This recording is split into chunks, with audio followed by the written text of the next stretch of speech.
Nah, jadi pada malam ini mungkin saya akan sharing, ini mungkin, tidak ada yang benar atau yang salah ya, ini mungkin dari point of view saya, apa yang sudah saya coba lakukan dan, setelah melalui beberapa kali improvement dan beberapa kali, perubahan selama 13 tahun terakhir, ini sih beberapa hal yang menurut saya penting. Jadi bagaimana cara kita manage communication dan collaboration pada saat kita melakukan pekerjaan yang sifatnya hybrid atau remote. Kira-kira garis besarnya seperti ini.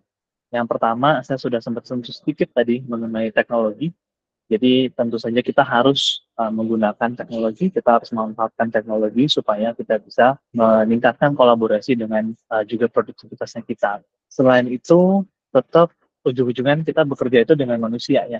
Jadi ketika kita berinteraksi dengan seseorang atau dengan tim misalnya, itu sangat dibutuhkan komunikasi yang jelas, komunikasi yang efektif, dan komunikasi yang sebisa mungkin tidak menimbulkan kesalahpahaman.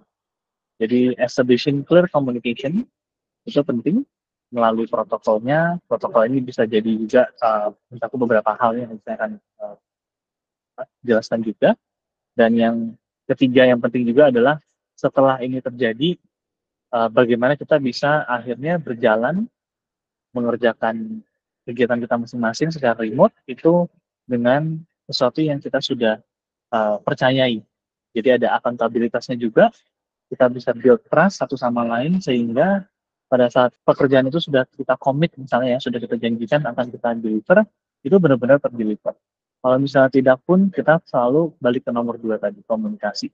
Supaya semua orang itu mengerti dan tahu di mana situasinya sekarang dan mungkin bisa mengambil action yang sesuai. Nah, setelah saya go through yang ini nanti ada 3 action untuk strategi yang benar-benar bisa diimplementasikan oleh teman-teman semua langsung setelah saya akan share di sana dan juga kesimpulannya nanti. Jadi yang pertama untuk teknologi ini mungkin dari 13 tahun lalu sampai sekarang adalah sesuatu yang paling banyak perubahan kalau dari sisi saya ya. Mungkin karena juga kita melihat teknologi itu selalu berubah. Nah, sekarang yang paling hot dan paling latest kan Gen AI ya. Jadi teman-teman sini semoga semuanya sudah pernah nih paling enggak menggunakan ChatGPT atau menggunakan Google Gemini atau mungkin kalau sudah bekerja teman di sini dari kantornya sudah menggunakan Microsoft Office atau Copilot-nya. Jadi kalau misalnya dapat akses ke semua atau salah satu dari yang saya sebutin tadi, mohon digunakan dengan baik karena alat itu benar-benar bisa membantu kita supaya lebih produktif ya. Nanti teman-teman kalau yang belum pernah, tolong chat saya supaya nanti saya bisa bantuin untuk nunjukin misalnya kira-kira apa yang kita bisa lakukan ya, untuk menggunakan BNI. Jadi untuk teknologi ini ada dua hal. Yang pertama, tentu saja yang saya sebutin tadi, teknologi ya. Mungkin untuk teman-teman yang baru mau lulus kuliah dan nanti akan bekerja, kita mesti biasanya menyesuaikan sih sesuai dengan perusahaan atau sesuai dengan tempat kita berada itu untuk mode komunikasinya itu seperti apa. Karena tidak semua perusahaan itu punya alat yang sama. Mungkin kita akan menggunakan multiple tools. Jadi bisa jadi kita menggunakan Google Meet seperti yang kita lakukan sekarang, bisa jadi menggunakan Zoom, bisa jadi juga ada Teams-nya. Jadi tergantung nanti role of engagement seperti apa di organisasi masing-masing, itu kita pastikan kita mengerti. Karena ujung-ujungnya menggunakan tools itu sangat membantu kita. Cuman dari sisi security itu sangat penting. Karena begitu kita sharing atau bisa berdiskusi sesuatu yang berkaitan dengan bisnis, itu pasti ada guidelines-nya, pasti ada hal-hal yang kita mesti perhatikan. Jadi itu sangat penting. Tetapi kalau itu sifatnya personal, feel free untuk export. Jadi kalau saya biasanya kalau untuk personal, more or less saya udah pakai semua alat sih. Ya termasuk seperti messaging ya, WhatsApp, WeChat, Viber, Line, apapun itu. Jadi itu coba secara individu kita lebih curious, lebih mengerti, supaya nanti pada ujungnya ini adalah kalau misalnya alat yang dipakai di perusahaan kita itu tidak efisien, tidak merupakan alat yang paling optimal, kita juga bisa memberikan input ke perusahaan itu sendiri dan bisa bilang ke manajer kita misalnya atau ke tim IT, teman-teman ini kita punya tools yang lebih bagus loh dari yang kita punya. Apakah sudah pernah di-review, apakah sudah pernah kita explore untuk menggunakan. Jadi familiarity tentang digital tools ini sangat penting, penting untuk semua aspek ya, aspek profesional dan juga aspek personal. Lalu yang kedua tentunya bagian dari kolaborasinya. Dulunya mungkin 10-15 tahun yang lalu OneDrive atau Google Drive itu masih belum benar-benar populer ya. Jadi teman-teman banyaknya masih simpan file itu di laptop atau di desktopnya di rumah atau di hard disk malah. Nggak tahu nih saya teman-teman masih ada yang pakai hard disk atau enggak untuk Disket, disket. disket. Ya, benar kan? Itu mungkin generasi kita ya udah 20 tahun lalu mungkin ya. Ya, jadi dulunya masih seperti itu behavior-nya. Tapi sama sih, saya jadi mengaplikasikan curiosity. Jadi kalau ada tools baru, ada tren baru, kita cobain. Dari situ akhirnya kalau kita menjadi early adopters, biasanya banyak sekali keuntungan. Banyak sekali advantage. Nah, tentunya kalau kita apply ke konteks profesional tadi, kita harus selalu aware dengan security-nya ya. Informasi-informasi yang kita taruh di tempat yang tidak disecure oleh perusahaan, itu juga kita mesti aware. Jadi kalau saya sejak 10 tahun yang lalu, ya semakin 10 tahun lalu saya sudah subscribe di Google Drive, saya sudah menggunakan OneDrive personal, dan pada saat saya bekerja, semua file, semua presentasi atau working file saya taruh semuanya di sana. Keuntungannya adalah sekarang handphone kita, tablet, laptop, dan lain-lain itu sudah terhubung, sudah connected banget. Dan nanti saya cerita lagi yang berikutnya ya. Jadi karena semuanya terconnected, pada saat salah satu device ini tidak bersama kita masih bisa tetap melakukan atau mengerjakan pekerjaan yang kita harus lakukan. Jadi produktivitasnya akan meningkat. Nah, tentu saja nanti adjustment-nya masing-masing ya. Kita harus memutuskan apakah misalnya ini waktu sekarang, itu waktu yang pas untuk melakukan pekerjaan. Karena kan kita tetap butuh off from work ya, kita tetap butuh istirahat, kita tetap butuh refresh sebagai individu. Nah, itu kembali ke prioritas masing-masing. Tapi paling tidak kalau kita butuh banget mengerjakan, tidak ada tantangan teknologi yang akan timbul. Karena misalnya file kita itu adanya di cloud, file kita bisa di-share dan bisa diakses dari. Nah, cerita yang tadi saya mau bilang itu adalah di LinkedIn, saya selama 3 tahun, mungkin hardware sekarang sudah lebih pendek ya, life cycle-nya, life stage-nya. Karena saya sudah berganti 4 laptop. Gitu. Jadi setiap kali pasti laptopnya nggak tahu kenapa freeze, nggak tahu kenapa nggak bisa nyala, jadinya saya masih balik ke tim IT, dan akhirnya mendapatkan laptop yang baru. Saya jadinya kebayang, kalau filenya itu saya taruhnya di desktop atau di laptop saya, aduh, itu sangat mengganggu sekali ya untuk dapat kembali lagi mengerjakan pekerjaan yang mungkin belum selesai atau yang sudah hampir selesai. Jadi untungnya karena saya menggunakan semuanya di cloud dan dari perusahaan sendiri juga punya OneDrive yang sifatnya dari itu ya perusahaan itu ya, jadi setiap ada laptop baru saya tinggal nyalain laptop, konekkan OneDrive-nya ke laptop, sudah selesai. Saya bisa melakukan pekerjaan seperti biasa. Jadi ujung-ujungnya kita remove barrier di mana kalau ada sesuatu yang dengan hardware, kita masih bisa tetap melangsungkan pekerjaan-pekerjaan. Jadi ini gunanya virtual workspace. Selain ini, itu juga berguna supaya kita bisa berkolaborasi. Pada saat kita sharing untuk bekerja sama dengan proyek tertentu, misalnya ada file-file tertentu atau ada suatu proses yang kita butuh kolaborasi untuk dikerjakan oleh beberapa orang, ini juga bisa difasilitasi dari sana. Jadi untuk teknologi di sini sih yang saya bisa sharing ya.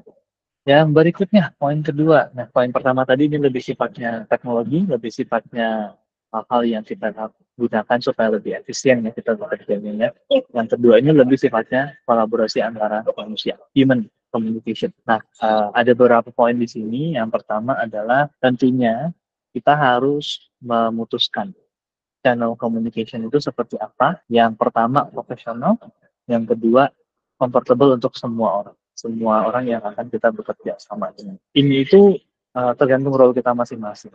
Jadi kalau teman-teman nantinya akan mampu jabatan yang lebih sifatnya internal kolaborasinya, yang sebagai accounting atau sebagai operations atau bagian lainnya, production atau yang lain, itu mungkin komunikasi lebih simpel karena cuma perlu komunikasi internal. Tapi kalau role-nya itu sudah mulai berkolaborasi dengan eksternal, misalnya seperti saya dulu di sales dan business development yang sekarang di partnership, ini akan lebih kompleks karena kita mesti membuat clarity dari sisi communication channel itu dengan berbagai stakeholder, berbagai pihak. Pihak internal biasanya cukup simple, kita menggunakan communication tools yang ada di internal. Jadi misalnya menggunakan Teams atau kalau menggunakan G Suite, Google Suite, menggunakan Google Meet atau Google Chat-nya ya. Lalu kalau dengan external party itu lebih kompleks karena pengalaman saya sih di setiap negara itu punya preferensi berbeda-beda. Jadi itu dia kenapa tadi saya dapat exposure juga untuk alat-alat yang berbeda, karena misalnya seperti WeChat itu digunakan di China, seperti Line yang digunakan di Korea dan di Thailand. Filipina, dulu mereka suka menggunakan Fiber. Jadi sekarang sudah mulai mengarah ke arah WhatsApp. Dan kalau teman-teman semua di Indonesia, yang saya lihat mungkin WhatsApp ya, paling utama.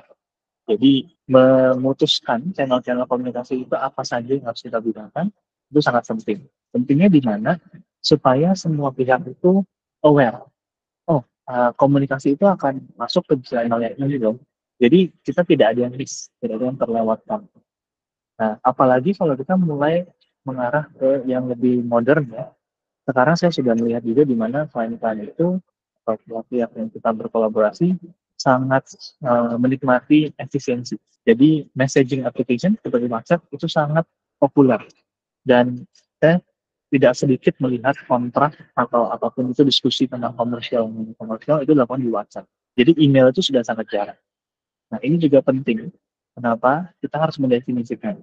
Kira-kira hal-hal apa yang kita akan bicarakan melalui WhatsApp, hal-hal apa yang kita harus tetap dokumentasikan melalui email, hal-hal apa yang kita mungkin boleh mendokumentasikan dengan internal communication tool seperti Teams tadi. Jadi ini kita harus jelas, kita harus bisa mendefinisikan dan memastikan semua orang yang terlibat itu setuju dan paham dengan communication channel. Lalu yang kedua dari sisi communication ini adalah kita mesti klarifikasi ekspektasinya apa. Ekspektasi ini bisa jadi untuk response time ya. Karena kan seperti dulu misalnya sebelum adanya remote, kita bisa tatap muka. Kita bisa langsung berdiskusi, oke, 15 menit kita diskusi, kita harus keluar dengan keputusan. Itu kita bisa lakukan ya. Tapi kalau dengan remote, biasanya pasti ada lagging time-nya. Jadi kita pada saat kita request, pada saat kita kirimkan pesan, itu kemungkinan tidak langsung dibalas. Nah, kira-kira berapa lama nih standarnya yang kita harus ada response time. Jadi ini sangat penting supaya ekspektasinya itu kita bisa sampaikan. Lalu yang kedua dari sini adalah ya yang saya sempat sebutkan dari di awal. Tipe informasinya apa nih yang kita boleh share melalui channel masing-masing. Mas Edi, sebelum lanjut ya, sekarang tadi masalah communication. Let's say kita ke 10 tahun yang lalu atau ketika Mas Edi pertama kali kerja remote nih, gitu kan. Bisa atau masih ingat nggak Mas, gimana perasaannya pertama kali kerja remote nih ya? Terutama masalah komunikasi, Mas Edi udah ya kerjanya nggak hanya di lokal nih gitu kan, apalagi ada cross culture dan segala macam. Nah, kira-kira gimana? Yep. Kalau saya reflect lagi ke awal-awal mungkin saya baru bekerja remote ya, itu tuh sangat challenging sih, sangat to be honest. Karena faktor-faktor tadi itu, faktor culture terutama yang saya rasa sangat challenging. Jadinya dulu waktu ekspektasi ini ya sama mode of communication channel tadi, itu kalau saya boleh bilang paling 15% saya melalui teknologi. 85%-nya itu masih tetap saya usahakan in person atau face to face. Ya, jadi saya sering banget dulu, saya masih ingat waktu sebelum 8 sampai 10 tahun yang lalu ya, itu saya sebulan itu pasti 3 minggunya, jadi 75% itu nggak di Singapura, nggak di kantor saya. Pasti kemana-mana untuk bertemu dengan business partner saya, bertemu dengan klien. Karena memang untuk culture itu agak sulit pada saat itu untuk kita baca ya, atau kita ketahui melalui digital. Sejak COVID itu saya berasa terbantu banget. Mbak Rina ada yang mau ditanyakan atau teman-teman ada yang mau ditanyakan? Mungkin 1-2 pertanyaan. Mungkin aku mau nanya terkait dengan time zone. Kan Mas Edi di LinkedIn mungkin akan punya kolaborasi ya sama different stakeholders gitu kan. Bisa jadi kayak time zone-nya kayak plus atau minus berapa gitu kan di Amerika, di Eropa. Betul. How you deal with that, Mas? Ini agak tricky ya, butuh sedikit hacks. Jadi sebenarnya untuk tips yang actionable nanti ada di tiga recommendation saya nanti. Tapi secara general untuk time zone itu yang saya lihat awalnya itu adalah mau nggak mau biasanya kita ikut mayoritas, Marina. Jadi misalnya dulu saya sempat bekerja di perusahaan engineering ya, industrial manufacturer, itu kita minoritas di Asia karena pabriknya itu ada di Eropa, pabriknya ada di Amerika.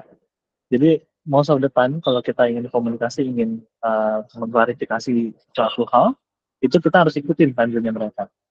Nah, jadi itu biasanya membuat saya agak struggle ya.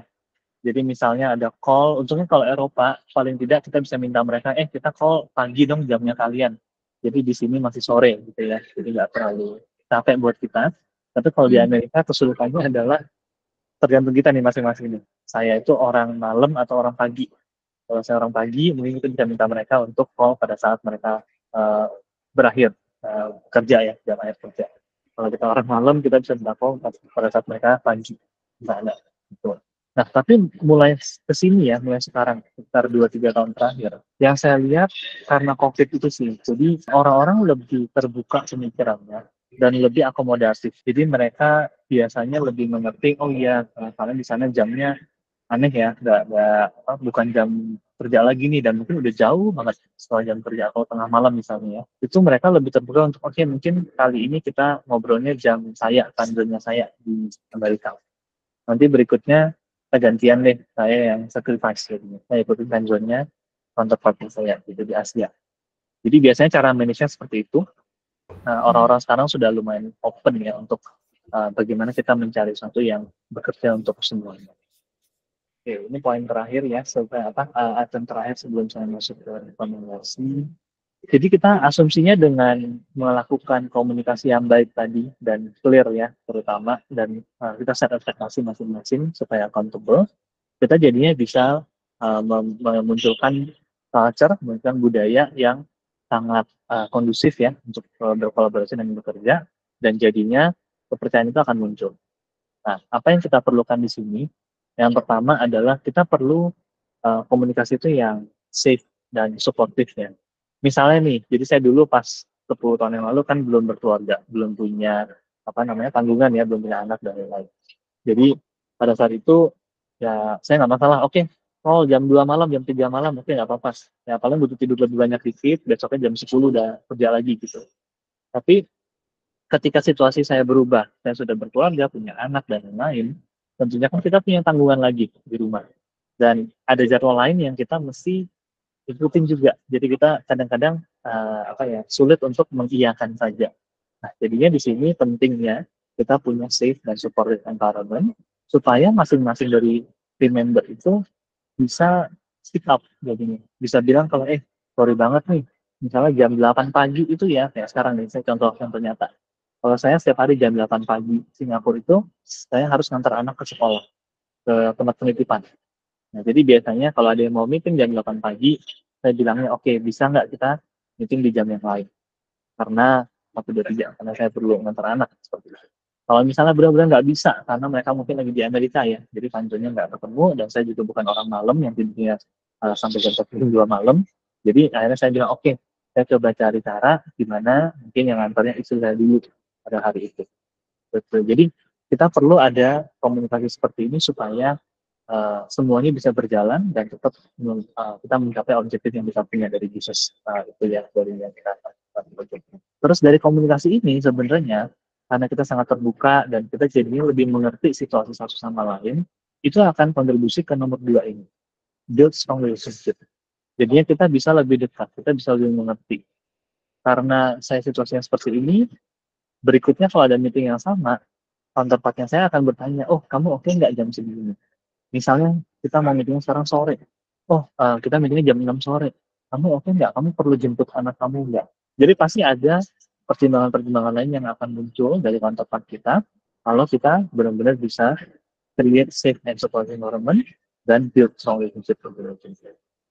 Nah, setelah ini, another level sebenarnya yang akan terjadi adalah ketika semua ini terakomodir dan kita juga bisa melakukan pekerjaan dan proyek dengan smooth ya, dengan lancar, dan ada hasilnya, tracking dengan baik, itu akan muncul culture of trust.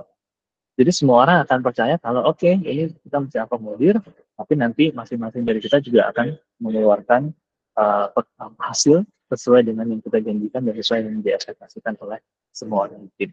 Jadi ini sangat penting tuh. Ini semua harus dilakukan secara berbarengan. Kalau misalnya ada satu hal yang breakdown, misalnya ya saya nggak jujur nih, saya bilang saya butuh antar anak, tapi ternyata saya join meeting yang lain. Nah kalau itu terjadi kan jadi ada sedikit breakdown ya. Mulai dari trust dulu, trustnya jadi nggak ada di sana, dan relationship-nya juga akan jadinya lebih lemah. Seperti itu. Jadi ini sangat penting untuk dijaga satu sama lain supaya kita ke depannya bisa lebih efektif untuk bekerja sama. Lalu yang paling penting ini adalah yang tadi accountability ya. Jadi ketika kita sudah build trust, harusnya uh, seharusnya ya accountability akan berjalan. Jadi masing-masing itu akan mendeliver. Nah, kalau yang accountability tidak berjalan itu biasanya akan terjadi di mana kita bisa notice kalau ternyata quality of work-nya berkurang, ternyata tidak sesuai dengan yang dijanjikan misalnya. Nah ini akan sebenarnya men-trigger banyak sekali proses down the road yang untuk melihat performance, untuk melihat apakah cara bekerja remote itu sesuai dengan untuk orang tersebut, atau misalnya apa guardrail yang kita perlu implementasikan supaya tetap accountability-nya berjalan dan hasilnya tetap ada. Begitu. Ini biasanya akan dieskalasi ke leader di tim itu. Kira-kira itu sih aspek-aspek yang pentingnya. Jadi mungkin saya sekarang sharing cepat aja. Nanti ini bisa di-share sih panggilnya ke peserta ya. Strategi-strateginya yang biasanya saya adopsi ya. Jadi yang pertama itu, kalau kita bekerja remote, kalau kita bekerja hybrid, kita bekerja sepanjang kita berjalan juga ya. Sangat penting untuk punya adaptabilitas dan fleksibilitas. Dan ini di zaman AI sekarang, saya rasa juga penting diimplementasikan untuk semua hal sih. Ya, sebagai individu pun kita mesti bisa adaptasi dan kita mesti bisa lebih fleksibel. Karena ini semua terkait dengan itu ya, cepatnya perkembangan teknologi dan jadinya kita sebagai manusia harus tetap mempunyai growth mindset, tetap harus belajar, tetap harus mendapatkan skill-skill baru setiap hari.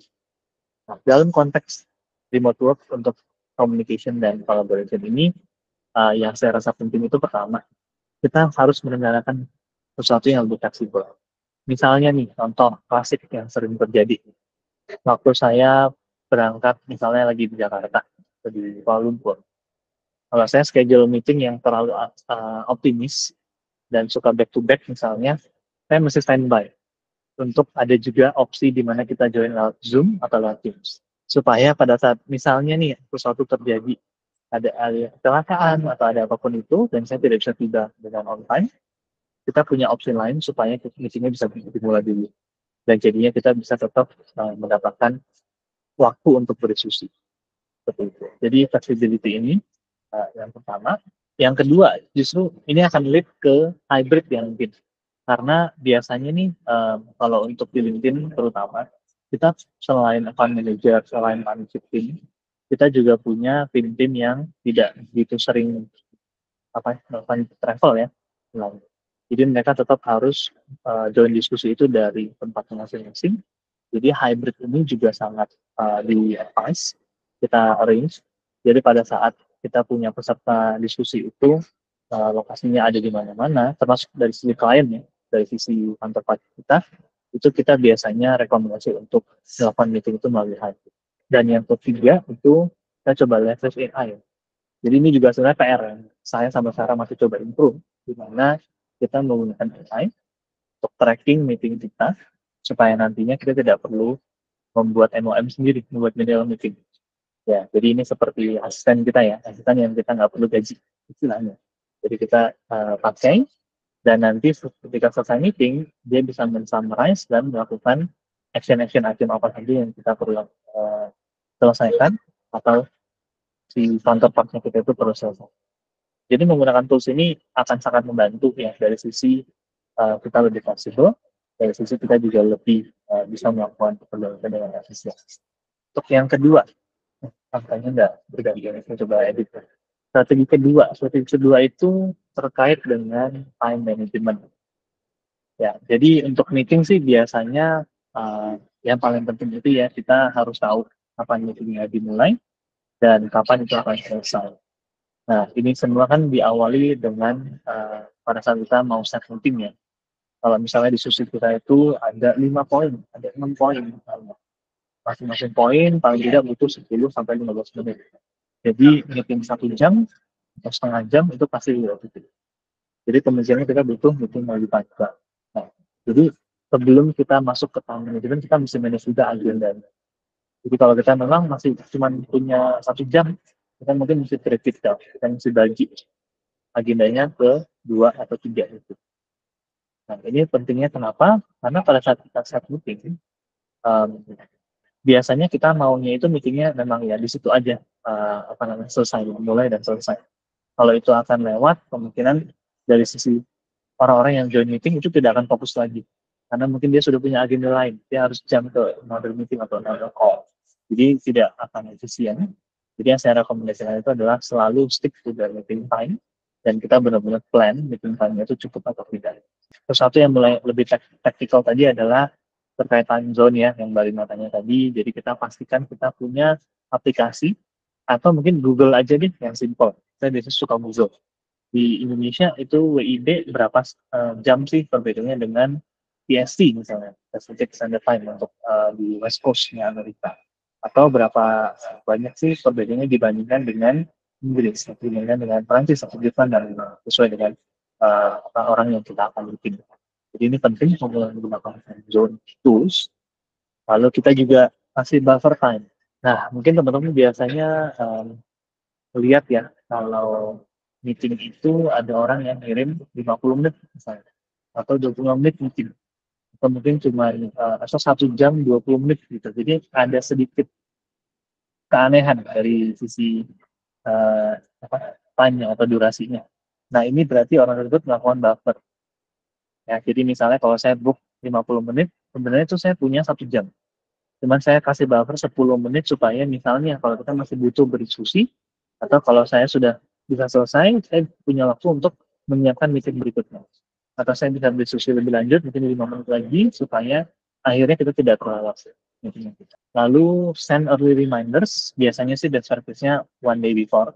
Jadi sehari sebelumnya kita konfirmasi lagi dengan orang-orang yang kita ingin meeting dan berdiskusi. Dan yang terakhir, AI scheduling assistance. Ya, jadi ini sebenarnya good to have sih. Kalau aku biasanya sharingnya adalah kalender. Jadi kalender aku yang orang lain itu bisa melihat kapan available, kapan time slot yang ada, kapan time slot yang mereka bisa book.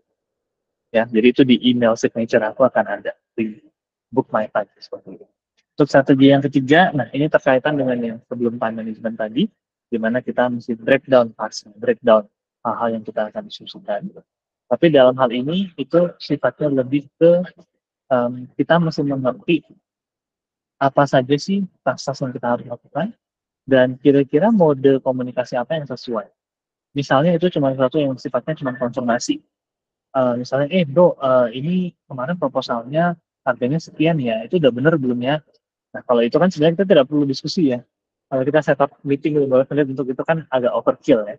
Jadi biasanya kita bisa melakukan itu melalui messaging application seperti WhatsApp, WeChat, atau lain-lain.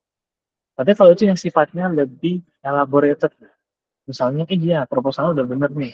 Oke, aku ngecek nih, kayaknya ada yang nggak bener di itemnya. Ini harus diganti dengan ini dan lain-lain sebagainya. Biasanya itu akan membutuhkan sedikit diskusi. Karena kita harus menjelaskan kenapa mesti diganti, kenapa nggak benar, apa yang salah mungkin dari perspektif sebelumnya. Nah, hal-hal seperti ini kita masih bisa memutuskan. Kita perlu meeting atau cuma bisa atau sudah bisa kita lakukan dengan telepon, quick phone call. Ya, jadi ini akan sangat membantu kita supaya lebih efisien. Karena tidak semua hal itu kita butuh meeting. Nah, ini juga banyak memes yang mungkin teman-teman bisa lihat kalau di perusahaan tech seperti LinkedIn, seperti Microsoft, ini kita selalu bilang kayak kalau itu sesuatu yang tidak membutuhkan konsensus, tidak membutuhkan tim mengambil keputusan, biasanya itu tidak perlu meeting. Jadi hanya sebagai information itu bisa saja langsung dikirim lewat email atau lewat messages. Ya, jadi di sini areanya penting untuk kita supaya tahu hal apa yang kita mesti komunikasikan melalui messaging app, apa yang kita bisa komunikasinya lebih elaborated melalui telepon, atau hal apa yang kita betul-betul butuh book waktunya orang untuk kita lakukan meeting dan diskusi. Ya, dan lagi semua rekomendasi ini ada menggunakan AI, karena AI itu sudah di mana-mana dan sangat powerful. Semoga teman-teman juga bisa meleverage itu dengan lebih baik lagi ya. Nah, di sini ini digunakan untuk summarize email dan generate to-do list tadi sama dengan sebelumnya. Yap, kayaknya udah sih conclusion-nya seperti ini. Jadi masing-masing tips tadi yang mulai dari yang pertama menggunakan AI dan menggunakan hybrid work ya dengan hybrid communication tool itu akan masuk ke dalam area leveraging teknologi yang tepatnya tadi saya share. Lalu menggunakan communication channel yang benar, yang sesuai, itu akan sangat membantu kita untuk mengestablish clear communication metodnya internally. Dan yang terakhir itu manage time zones akan membantu kita untuk menciptakan budaya yang lebih bisa kolaborasi, lebih safe untuk masing-masing orang menceritakan poin mereka dan situasi mereka.